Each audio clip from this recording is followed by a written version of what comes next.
What is happening? Welcome to another pitcher video breakdown. My name is Nick Pollack, and today, Kevin Gausman Day. Kevin Gausman is back. Okay, we saw his best fastball, we saw his best splitter inside of Coors, which is undefeated. Gausman doesn't care. He did a great job in Coors yesterday, so we're going to watch it. We're going to see what ace Kevin Gausman looks like.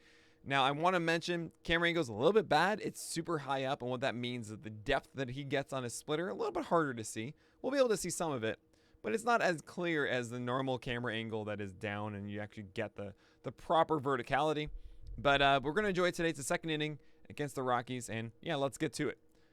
So, Kevin Gausman, it's four seamers and splitters all day, and then there's some free real estate in them. There you go, 83 miles per hour, nice little breaker. That's all he tries to do with that. Okay, don't really expect it. If I'm Ryan McMahon, I'm not thinking about that in the slightest.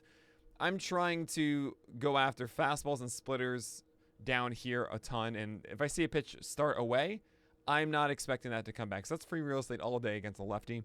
Gausman generally does stay away, up and away, or just down and away, up and away with four seamers. I wanted to see him go here on this against a lefty. That's not really his skill set. Normally he's just arm side a lot with fastballs. But here we go. We're trying to see that now. Hey, that's a good one. I'm okay with that. I know it's in that danger zone. The danger zone for a pitcher against a lefty is here. The danger zone for a lefty against a pitcher is down here. Does that make sense?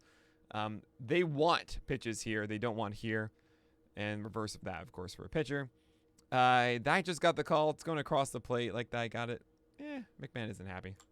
I understand it. It's now 0-2. You can throw that nasty splitter down away, and you got him. Yep, there it is. Beautiful. That's execution. Let's think about that at bat for a second, right? You saw a breaking ball for a strike, free real estate, 0-0 to 0-1, easy. You got a fastball right on the black that you got the call, but that's fine. It's not in the middle of the plate. You want to miss like that if you're going to miss. And then you have a perfectly executed splitter, and you're thinking to yourself, my God, Nick, that doesn't look like a strike at all because the depth is messed up. This pitch out of the hand is actually looking like something that's here. As if like he's playing the East-West game of fastballs inside and the fastballs away. Instead, that pitch looks like the strike, and oh, you can see the hump there. Look at this. No. Gone. Look at that. It's not hittable. And the thing is, why we want that pitch here as opposed to up here, McMahon is committed. He thinks it's a strike, it's a fastball. If this were a fastball that looks like it's here and lands in the zone, McMahon could reach it. Look where the bat is now. He's not ready for that splitter. He could theoretically, even though he's beaten on his front foot and weight is forward, he could adjust and put the bat in a place where the ball would land. That would be over here. But because it's out of the zone, you already have the committed batter. Now it's so far out of here you can't make contact and get the strikeout instead. Right? That's an 0-2 pitch. It's not a waste pitch if you make it competitive. Look like a strike and it's not a strike. The bad ones, the true waste ones, are ones that do not start in the zone and then end way out of the zone. And you want to make sure it's ones that are in the zone but then fall far enough away so that the bat can't adjust and make contact. So now you have a righty up. And once again, he's going first pitch free real estate. He should have gotten it there. But hey, you know what? You get some, you lose some. It's all right. Looks like they're going fastball away here. And I prefer that. I'll be honest. Like, he's trying to go fastball away here, but this is a much more effective pitch. I think Crone is kind of saying with that first pitch slider, he wasn't really looking for it. You know, he saw it was a breaker and just decided not to swing. And this is like, okay, I want to hit a heater, and like he got him right up and in. Sure, it's ball 2. I mean, you want it more like here for a 1-0 count because you want to not risk getting to 2-0. And you want to get to 1-1 as best as you can. But that's, I mean, Crone swung right through it. I think that's generally a better pitch to throw than middle away. And in general, really, middle is dangerous. Inside on the black is a little bit better, but like middle away is really, it's kind of scary. I want to be careful with that. And there, look at that. I'm actually really impressed by Gausman throwing some sliders that are effective here. That's not his best pitch. It's his third one by far. And traditionally, we just see fastball slider from him. But those are 3 that we've seen this inning. They're all incredibly competitive. Should be 3 strikes, really. And yeah, Crone is not thinking at all that this is going to be a slider. He thinks, okay, uses his breaking pitch early in the count. Not a 1-1. Really nice. And now you can throw whatever you want. You can throw that splitter again down. You can throw a fastball up. You can throw even another slider if you're feeling that. Just don't throw it in the middle. And he threw it in the middle. I mean, it's not the middle, but this is too hittable. At 1-2 right now, you have kind of Crone on his heels. And anything that starts competitive, you want to land out. Too hittable. You wasted that one. So now you kind of have told Crone that, like, it's not going to be another slider. I'd be very surprised if Gausman goes back to the well again, especially after not really executing the right one, and it's not his best pitch. Don't get beat on your third pitch. First and second pitches are fastballs and splitters. Throw one of those. Looks like they're going high heater. Much better. And look how late he was on that. This would have completely demolished him up here. Because it's middle and away, he has more time. If the ball is over here, you have more time to get the bat on it than it is over here. He's thinking splitter or slider here, so he's very behind. It's 97. All he can do, because he's like, oh no, this is gonna be a strike. This isn't gonna actually follow the zone like I thought it would be. Is bad that way. If he throws this up here, that's a strikeout. Much harder to get the bat to the ball there. But hey, you got an out. Good sequencing. You know, sometimes you can throw a pitch in the middle and it doesn't really matter because it's just not what they're looking for. Sequencing.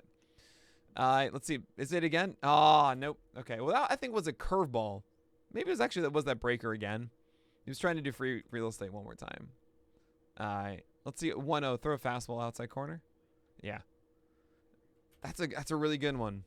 I normally talk about, like, you want to avoid up and away and down and away. At 1-0, you're just trying to get a strike that isn't super crushable here in the middle. I always prefer here more than here. But in general, if you hit corners, you're fine. If you generally hit corners, you're okay. I mean, this one's the most dangerous one. But if you hit any corner, you're fine. It's just I prefer this one and this one. I'd say if I had to rank them, best corner, second best, third best, worst. Right? So, I mean, this is fine. Because that's better than this or that. It's a good pitch there, Gausman, at 1-0. Now, 1-1, you can throw the splitter off of that because he wanted to swing at the fastball. Yep, there it is.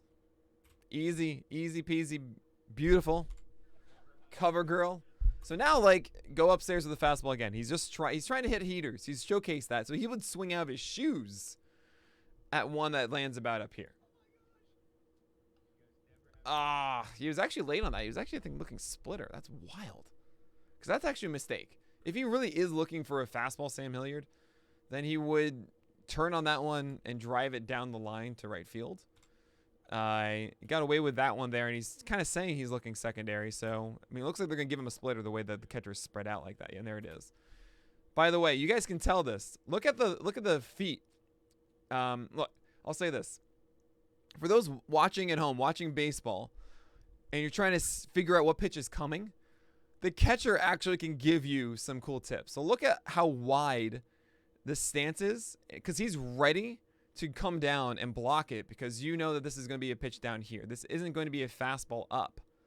He's getting ready. He's giving himself a position so that he can brace himself for. So this is going to be that splitter.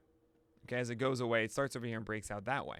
But if you look at the heater on the previous pitch, look how much he's much more in a squat.